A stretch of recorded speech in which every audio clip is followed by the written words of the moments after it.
j'étais sûr que le thème d'aujourd'hui vous inspire. Oui.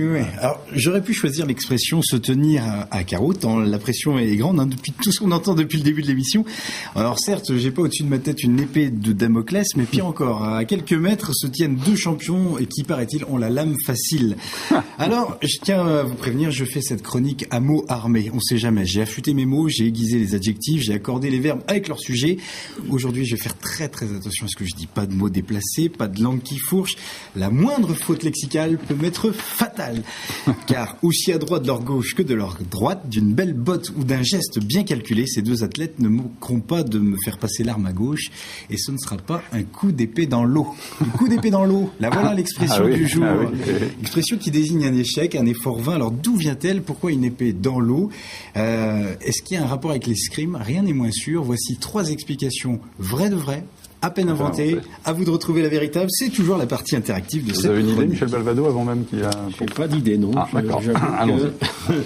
Le retour d'Excalibur. C'est pas mal ça. Oui, c'est une bonne pièce. Première explication. En fait, l'expression vient du monde des pirates et de la mer. Par l'effet de la réfraction de l'eau, vous le savez, il y a un décalage entre ce que voit l'œil et la position exacte du corps immergé dans l'eau. On a tous fait l'expérience du bâton dans l'eau qui paraît pas droit. Ouais. Eh bien, lorsque les pirates donnaient un coup d'épée à un corps plongé dans l'eau en se fiant uniquement à ce qu'ils voyaient, ils frappaient à côté. C'était alors un échec, d'où l'expression un coup d'épée dans l'eau. Deuxième explication. Dans la panoplie guerrière, l'épée du latin spata, lame d'acier, à 2 tranchants, tient une place de choix.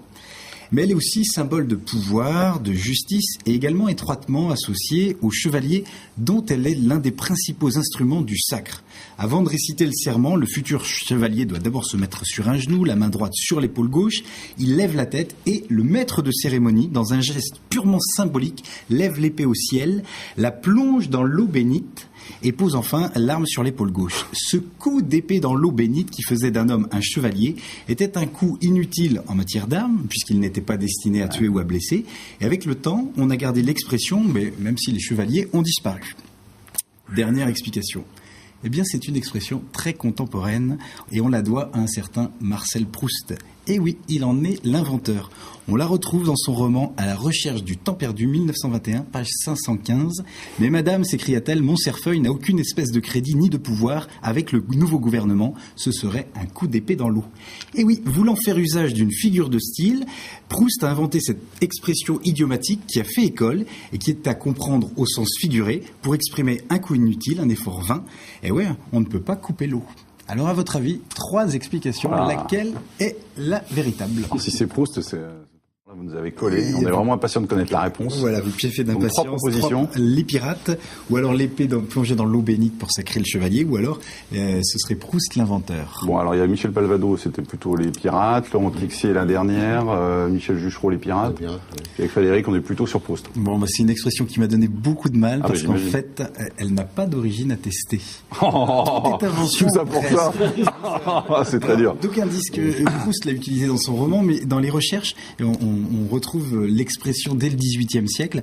Alors le seul coup d'épée dans l'eau à la limite qu'on puisse connaître, c'est Excalibur, l'épée du roi Arthur qui a demandé à la rendre à la fée Viviane en la jetant dans un lac magique, mais rien à voir avec le sens de l'expression. Il n'y a pas que la tradition occidentale.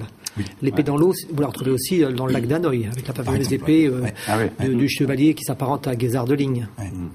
C'est vrai. Attention, il y a un collab sur les... Dans la vie, tout à chacun a son épée. Enfin, je veux dire, son épée de Damoclès. Et oui, c'est un secret pour personne.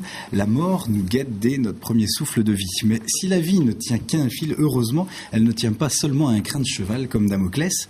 Mais en revanche, quand elle tombera, et ça c'est chose certaine, ce ne sera pas un coup d'épée dans l'eau. C'est la vie, c'est comme ça.